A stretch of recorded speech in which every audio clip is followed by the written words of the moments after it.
Batch smile को soup पिलाने के लिए बोलता है। स्माइल उसे सूप पिलाने वाली होती है तो वो कहता है कि फूंक मारने से पहले अपना फेस सेक्सी सा बनाओ ऐसे। और स्माइल है वो अनाड़ियों की तरह फूंक मारना चालू करती है। उसको देख के बैच डर जाता है और कहता है कि तुम रहने दो, ऐसे पिला दो। फिर वो पूछती है क्यों, ये सेक्सी नहीं था? तो वो कहता है ये स्केरी था।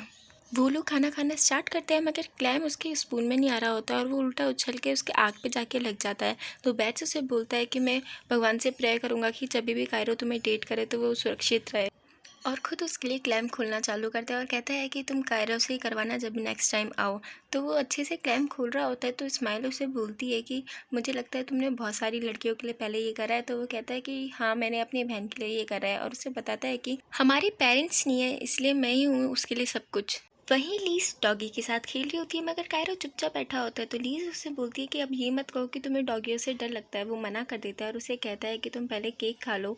और वो कहती है कि नहीं, मैं अभी केक नहीं खा सकती क्योंकि मुझे इसके साथ खेलना है। तो कायरो उसे केक खिलाना चालू करता है। केक खिलाते वक्त केक लीज के फेस पे लग जाता है जिसकी वजह से उसके हाथ से डॉगी छूट जाता है मगर उसे अभी भी पता नहीं होता और वो दोबारा केक खाना चालू करती है। जब तक उन दोनों को होश आता है डॉगी के बारे में तब तक वो डॉगी शॉप से बाहर निकल चुका होता है।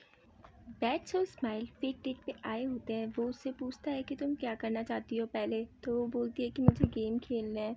वो कहता है कि ये तुम बच्चों की तरह क्यों ज़िद करती रहती हो हमेशा, डेट पे कोई गेम खेलता है? वो बोलती है हाँ मुझे पर गेम खेलना है और उसे प्लीज़ प्लीज़ बोलना चालू कर देती है।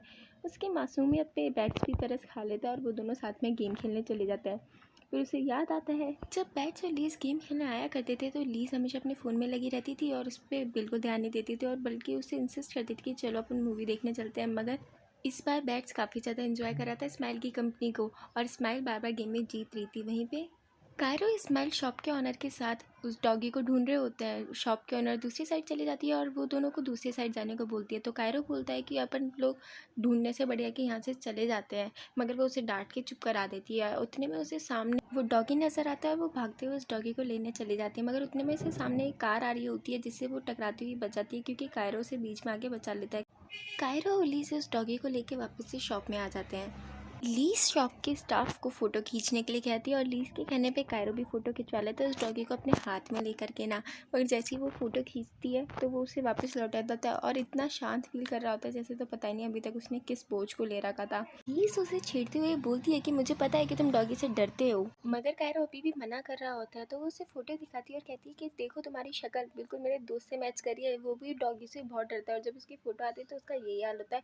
मगर तुमने बहुत अच्छा काम किया उस डॉगी को और मुझे बचा करके ना। और वो दोनों साथ में आइसक्रीम खाने आते हैं और काफ़ी ज़्यादा एंजॉय कर रहे होते हैं। लीज को एक नेकलेस रॉक मिलती है तो वो कहती है कि मुझे ये वाला पसंद आया मगर कायरो बोलता है मुझे ये वाला। वो उससे बोलती है कि ये तो कपल नेकलेस है, इसे अपन कैसे ले सकते हैं, ये तो अपने पे अच्छा भी नहीं लगेगा। तो वो कहता है कि अच्छा लगेगा अगर अपन दोनों इसे पहनेंगे। तो लीज उसे इग्नोर करते हुए वही नेकलेस लेती है जो उसे लेना होता है मगर जब वो पे करने के लिए अपना पर्स चेक करती है तो उसके पास उसका पर्स नहीं होता है। इस्माइल और कायरो ने काफ़ी ज़्यादा मज़े करे होते हैं एक साथ गेम खेल के। तो वो उससे पूछती है कि अब तुम मुझे क्या सिखाना चाहते हो। बैट उसे बोलता है कि सिनेमा हॉल एक ऐसी जगह है जहाँ पे तुम उसका हाथ आराम से पकड़ सकती हो और उसे सिनेमा हॉल की तरफ ले जाता है। वहाँ पे टैम भी आई हुई थी जो लीज की दोस्त होती है और वो उन्हें साथ में देख लेती है। बैट उसे पूछता है कि चलो अपन एक रोमांटिक मूवी देखते हैं मगर वो मना कर देती है। कहती है कि जब मैं रोमांटिक मूवी देखती हूँ तो मुझे नींद आनी चालू हो जाती है, मुझे फाइटिंग मूवीज़ देखनी बहुत पसंद है। तो बैट्स बोलता है कि मुझे भी फाइटिंग मूवी देखनी बहुत पसंद है पर मेरी गर्लफ्रेंड को हमेशा रोमांटिक मूवी पसंद होती थी और उसे सुपर हीरो वाली मूवीज़ देखते हुए नींद आ जाती है। वो दोनों साथ में मूवी देखने बैठ जाते हैं। स्माइल को याद आता है कि बैट ने उससे बोला था कि तुम सिनेमा हॉल में उसका हाथ आराम से पकड़ सकती हो। वो उसका हाथ पकड़ने की कोशिश कर रही होती है मगर बार बार बैट अपना हाथ हटा लेता है किसी ना किसी वजह से। वो दोबारा से बैट्स का हाथ पकड़ने जाती है मगर बैट्स उतने में उसका हाथ पकड़ लेता है और कहता है कि देखा कोई हार्ड नहीं होता हाथ पकड़ना। वो कहती है कि मैंने आज से पहले कभी किसी लड़के का हाथ नहीं पकड़ा है। और बैट्स का हाथ कस के पकड़ लेती है और अपनी हार्ट बीट चेक करती है और बैट्स की हार्ट बीट चेक करती है और काफ़ी ज़्यादा खुश होती है क्योंकि उसे बैट्स की हार्ट बीट की आवाज़ सुनाई दे रही थी। वहीं हमें एक लड़का दिखाया जाता है जिसके हाथ में लीज का पर्स होता है। लीज उसके पास आती है और अपना पर्स वापस मांगती है मगर वो देने से मना कर देता है। तो वो पुलिस को कॉल लगाती है मगर उतने में पीछे से उसके दो दोस्त आके लीज को पकड़ लेते हैं। रेड टी शर्ट वाला लीज को बोलता है कि तू मेरे इलाके में है बेटा, अब तुझे यहाँ से कोई नहीं बचा सकता। अब इसे कौन बताए कि इलाका कुत्तों का होता है और शेर कहीं पे भी कभी भी आ जा सकता है।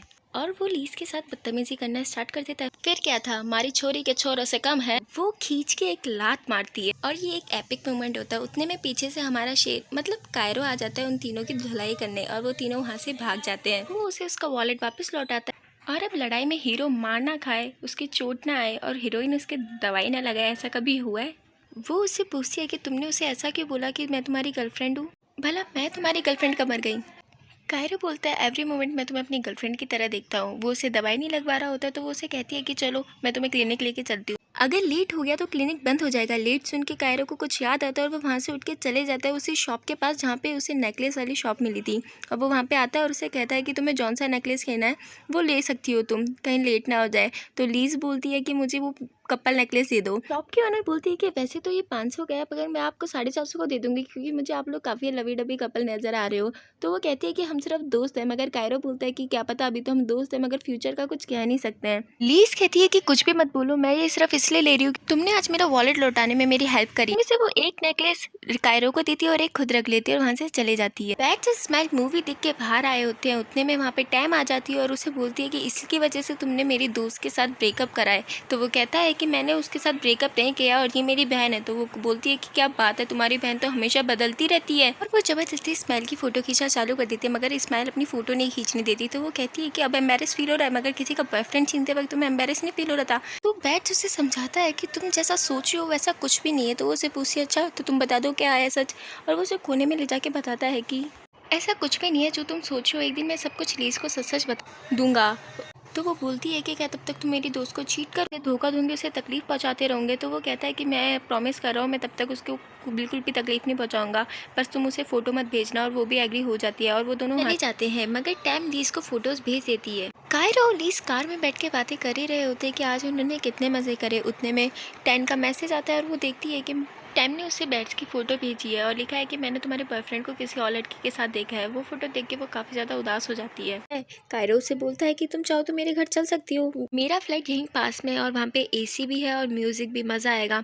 वो उसकी तरफ थोड़ा स्कैरी वे में देखती है तो वो कहता है कि मैं तो बस मजाक कर रहा था। तो पर वो हाँ कर देती है, कहती है कि चलो चलते हैं।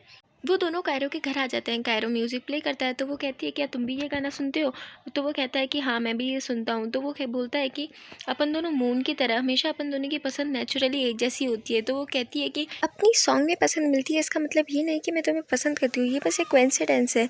दुनिया में हज़ारों गाने ऐसे होते हैं जो दो लोगों के पसंद हो सकते हैं। कायरो एक नोटपैड लाता है और उसको बोलता है कि अपन इसमें अपने पसंदीदा गाने लिखेंगे और वो दोनों लिखते हैं। वापस से उन दोनों के गाने सेम ही निकलते हैं। इस कहती है कि हो सकता है अपन दोनों साथ में घूम रहे हैं इसलिए अपनी पसंद मैच करिए। तो कायरो बोलता है कि चलो ठीक है, तुम अपना फेवरेट गाना बोलो, मैं अपना फेवरेट गाना बोलता हूँ। अगर वो सही निकला तो तुम मुझे मानना पड़ेगा कि अपनी पसंद एक है। और उन दोनों का फेवरेट गाना सेम ही निकलता है। बाद में कायरो यूट्यूब पे वीडियो रिकॉर्ड करना चालू कर देता है और वो दोनों गाना गा रहे होते हैं मगर लीज को कुछ नहीं पता होता है वीडियो के बारे में। जैसे उनका गाना गा के खत्म होता है कायरो उसे किस करने वाला होता है मगर उतने में कायरो का फ़ोन बज जाता है। लीज नहा के आती है और कायरो से पूछती है कि तुम क्या देख रहे हो? तो वो उसे बताता है कि तुम्हारी वीडियो देख रहा हूँ, यूट्यूब पे मैंने अपलोड कर दिया। तो वो बोलती है तुमने मुझसे बिना पूछे अपलोड क्यों कर दी? मुझे देखना तो चाहिए था ना कि मैं सुंदर लग रही हूँ या नहीं। और वो अपनी वीडियो देखती है और वो बहुत ज़्यादा सुंदर लग रही होती है। तो बाहर उसके लिए जूस लेने चले जाता है और वो कायरो की सारी फोटोज़ देख रही होती है जहाँ पे उसे बचपन से लेकर उसके बड़े होने तक की सारी फोटोज़ मिलती है। और उसको एक फ़ोटो मिलती है जिसमें वो, उसकी मम्मी और उसके पापा होते हैं मगर उसकी मम्मी का फेस उसने स्क्रैच करा हुआ होता है। उतने में वो उसके लिए जूस लेके आता है और उसके हाथ से फ़ोटो खींच लेता है और कहता है कि मैं सोने जा रहा हूँ, तुम भी सो जाना। जब वो सुबह उठता है तो उसे काफ़ी ज़्यादा डरावना सपना आ रहा होता है जिसके अंदर वो देखता है कि उसकी मॉम उसके डैड को छोड़ के जा रही होती है क्योंकि वो लोग बहुत ज़्यादा पुअर फैमिली से बिलोंग कर रहे होते हैं। कायरो भी ये सारी बातें देख रहा होता है और उसके मॉम के जाने के बाद वो काफ़ी ज़्यादा ड्रिंक करना चालू कर देते हैं। कायरो ने मना करता है ड्रिंक करने से मगर वो फिर भी ड्रिंक करते हैं।